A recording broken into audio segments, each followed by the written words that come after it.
اللہ کے یہاں اپنے آپ کو قبول کرانے کے لیے دو بنیادی چیزیں ہیں، ایک اخلاص، ایک قربانیاں۔ ایک اخلاص، ایک قربانیاں، یہ دو چیزیں اصل ہیں، ایک اخلاص، ایک قربانیاں۔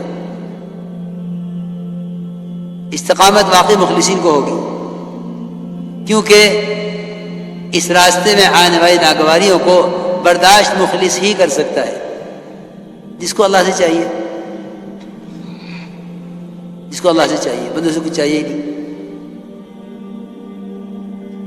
اس لیے اپنے اندر ہم اللہ سے رو رو کر اخلاص کو مانگا کریں، کیونکہ حدیث میں آتا ہے ادنا ریا بھی شرک ہے، ادنا ریا بھی شرک ہے، ادنا ریا بھی شرک ہے۔ تو ایک ہے اخلاص کہ اللہ کے لیے ہونا، ایک ہے استخلاص کہ اس کام کو کام کا ہو کر کرو، اس کام کو کام کا ہو کر کرو۔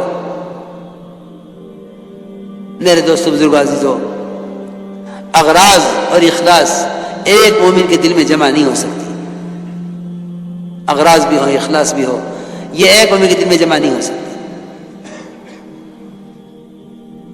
ایک استخلاص ہے، وہ یہ کہ کام کا ہو کر اپنے آپ کو کام کا اپنے اللہ کا ہو کر کام کرو، اللہ کے لیے کرو، کیونکہ کام کے ساتھ کسی غرض کا جڑ جانا ہجرت کو باطل کر دیتا ہے۔ کام کے ساتھ کسی غرض کا جڑ جانا ہجرت کو باطل کر دیتا ہے۔ سنو دھیان سے، ہجرت کو باطل کر دے گا کام کے ساتھ کسی غرض کا جڑ جانا۔ میں آپ کو قصہ سناتا ہوں۔ ہوا یہ بات اصل میں پیش اس لیے آئی، ایک جماعت جا رہی تھی ایک ملک میں، ایک جماعت جا رہی تھی ایک ملک میں۔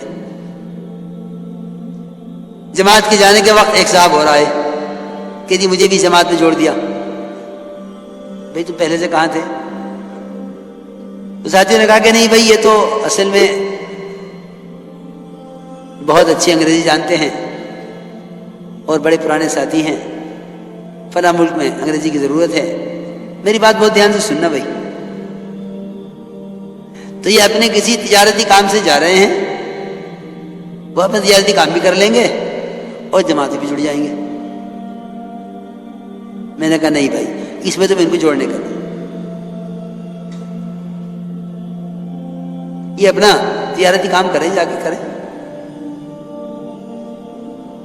جب بھی واپس آ جائیں گے تجارتی کام کر کے فارغ ہو جائیں گے اس سے، پھر ہم دیکھیں کوئی جماعت ہوگی اس میں جوڑ دیں گے ان کو۔ لیکن تجارت اور دعوت دونوں ساتھ چلیں، کہ جماعت بھی نکل جاؤں تجارت بھی کر لوں، میں کہ یہ تو نہیں ہونے گا۔ تو کہنے لگے کہ اس میں کیا حرج ہے؟ میں نے کہا دیکھو بات یہ ہے کہ ہم سیرت پر کبھی غور نہیں کرتے کہ ہمارے کام کا طریقہ ہے، مزاج، ہمارے کام کا طریقہ کیا ہے، مزاج کیا ہے۔ تو میں نے تو ان کو واقعہ سنایا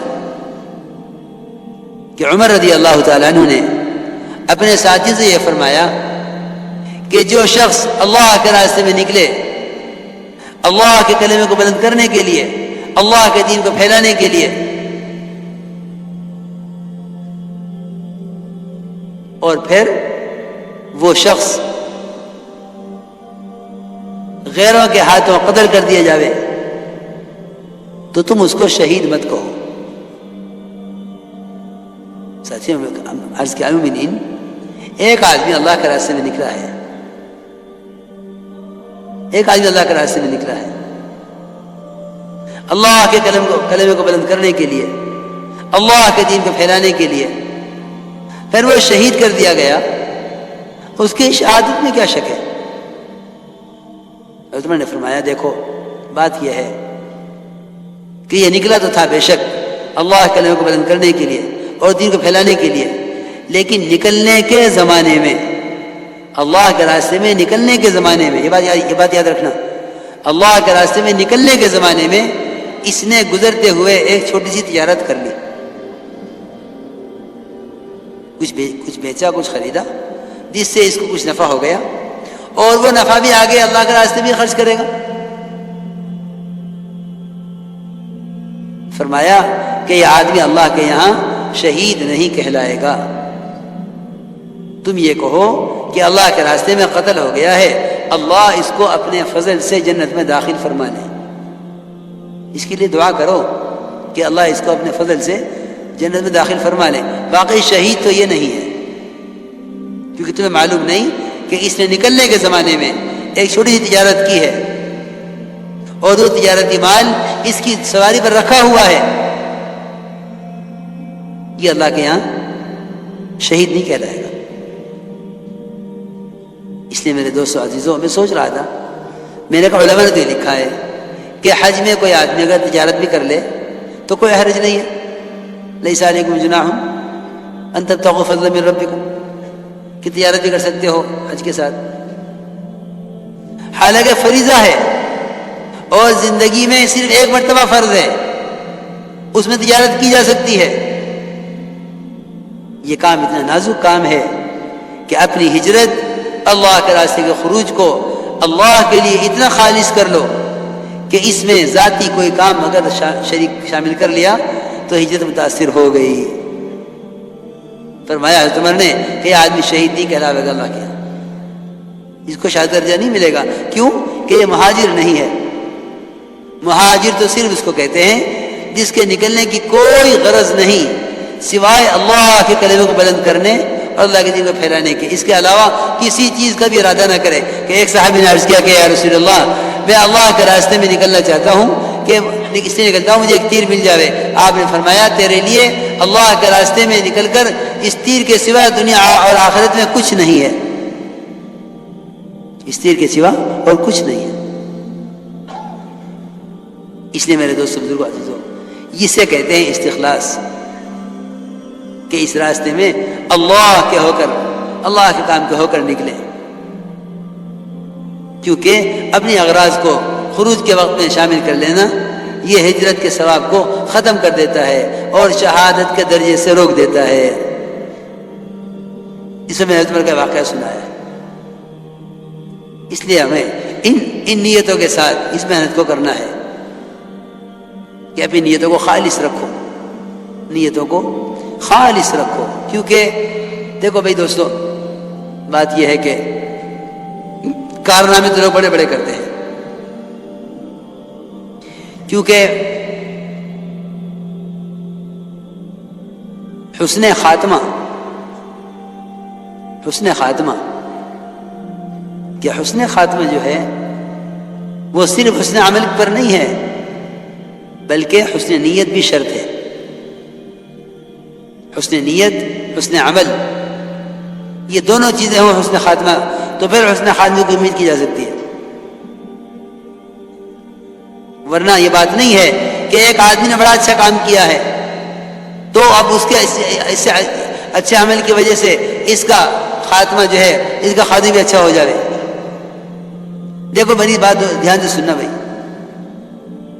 بڑے بڑے کارنامے لوگ انجام دیتے ہیں، بڑے بڑے کارنامے انجام دیتے ہیں لوگ دنیا میں، زندگی یعنی دنیا کے تمام شعبوں میں، حکومت میں، تجارت میں، زراعت میں، دعوت اور تبلیغ میں، جتنے بھی شعبے ہیں لوگ اس میں بڑے بڑے کارنامے انجام دیتے ہیں. وہ کیا ہوتے ہیں کہ جی ہم نے فلاں کام، فلاں کی یہ مدد کی ہے، ہم نے فلاں کام میں یہ کارنامہ انجام دیا ہے. لیکن یہ بات یاد رکھنا ہمیشہ کہ حسن خاتمہ حسن نیت پر ہوگا، محض حسن عمل پر نہیں ہوگا. اس پر میں آپ کو واقعہ سناتا ہوں. صحابہ کرام کا مقابلہ تھا مشرکین کے ساتھ. ایک طرف صحابہ کی فوج، ایک طرف مشرکین. صحابہ فرماتے ہیں اچانک ہم نے دیکھا کہ ہمارے درمیان میں ایک آدمی، اور وہ اتنا زبردست حملہ کرتا تھا مشرکین پر کہ ایک ہی حملے میں اس نے 7-8 مشرکین کو قتل کر دیا. صحابہ فرماتے ہیں ہم حیران ہو گئے کہ یہ آدمی کون ہے. چنانچہ اس آدمی کی وجہ سے، قزمان اس کا نام تھا، قزمان کی وجہ سے صحابہ کو فتح ہو گئی اور مشرکین کو شکست ہو گئی۔ صحابہ حیران تھے۔ پھر یہ جنگ کا میدان صاف ہو گیا، مشرکین چلے گئے، بھاگ گئے، فتح صحابہ کو ہو گئی۔ تو یہ قزمان کے زخم بہت آ گئے تھے، تو ایک طرف پڑے ہوئے تھے میدان میں، سارے صحابہ جمع ہو گئے ان پر اور کہنے قزمان تمہارے لیے بڑی خوشخبری ہے، آج تم نے کمال کر دیے، تمہاری وجہ سے ہمیں فتح ہو گئی۔ قزمان نے کہا مجھے کہیں کی خوشخبری سنا رہے ہو؟ تم میری قوم کے لوگ ہو، تم میری قوم کے لوگ ہو، میں نے اپنی قوم کا ساتھ دیا ہے، خوشخبری تو اس کو سناؤ جس نے اللہ کے لیے کیا ہو۔ حالانکہ صحابہ کی مدد کی ہے، صحابہ کی مدد اسلام کی مدد، لیکن قزمان نے صاف کہہ دیا کہ میں نے تو، تم میری قوم کے لوگ ہو اس لیے میں نے تمہاری مدد کی ہے۔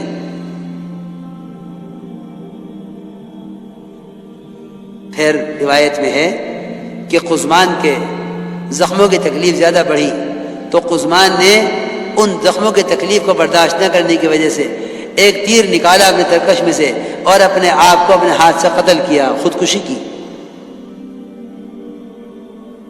یہ میں عرض کرنا چاہتا تھا، کام بڑے بڑے ہو رہے ہیں، لیکن اپنی نیتوں کو ہر وقت حاضر رکھو۔ سمجھتے تھے تصفیہ نیت کا مطلب ہے احضار نیت، کہ نیت کو حاضر رکھو ہر وقت، ہم کیوں کر رہے ہیں، ہم کیوں کر رہے ہیں، یہ کام ہم کیوں کر رہے ہیں۔ اس لیے میرے دوستو عزیزو، ان تمام چیزوں کی حقیقت کو اندر اتارنے کے لیے، اس کے لیے نقل